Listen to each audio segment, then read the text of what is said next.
Today we are going to be going over gram staining. This is a type of differential stain that will either show up as purple or pink cells depending on whether the cell itself stains as gram positive or gram negative. So first step, we are going to take our broth culture and we are going to vortex it. This is to redistribute any bacteria that have settled down towards the bottom and to make sure that you get a nice even mix of bacteria when you are trying to put it on your plate. Next step, we are going to sterilize our loop in the incinerator. Wait until it gets red. And take it out and let it cool.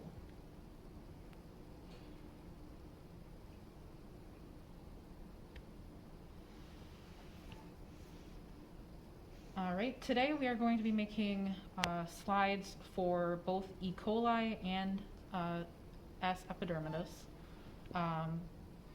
We will be using a mix of the two for this particular slide, and pretty much all you have to do is stick your loop into your broth. Try to gather up a good amount of broth, and you will kind of just tap it into the middle of your slide. Now we are just going to let this air dry until the liquid on it kind of turns a more opaque color. Now that our slides have air dried, we are going to heat fix them. If you look, you will see that I already boxed in the area where the smear was. As I'm sure on camera, you can't quite see where the broth has dried on the slide. In person, it's a little bit more obvious, but that some things just don't translate very well.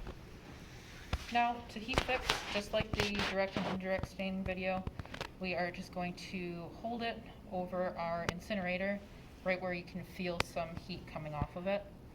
And we do this to make sure that the bacterial cells adhere to the slide properly. Okay, so we heat fixed all our slides for about a minute. And now we are going to use the crystal violet stain and stain each of our slides.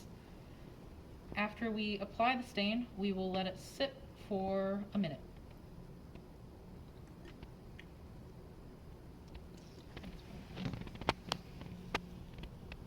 Alright, and after a minute we are going to rinse off the stain with some water, and then we will apply some iodine and allow that to sit for a minute.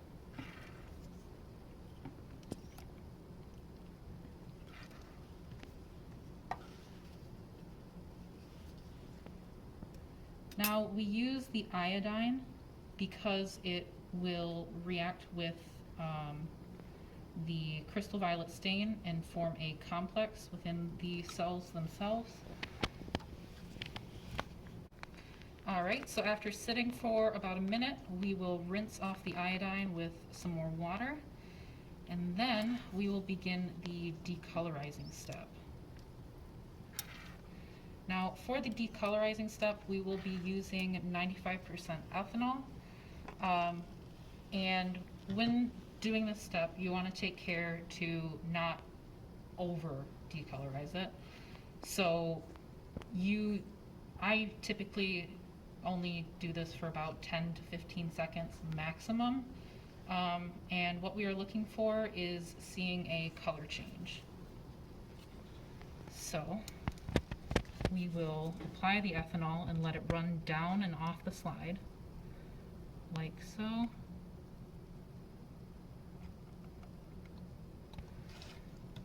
And then quickly rinse with water.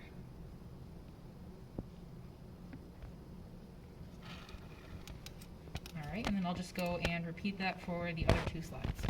Now that we've finished the decolorizing step, we are going to counterstain our slides with some safranin.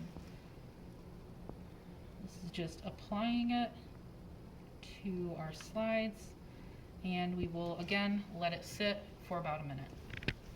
Alright, so after our slides have sat in the safranin for about a minute, we will once again rinse it off with some water.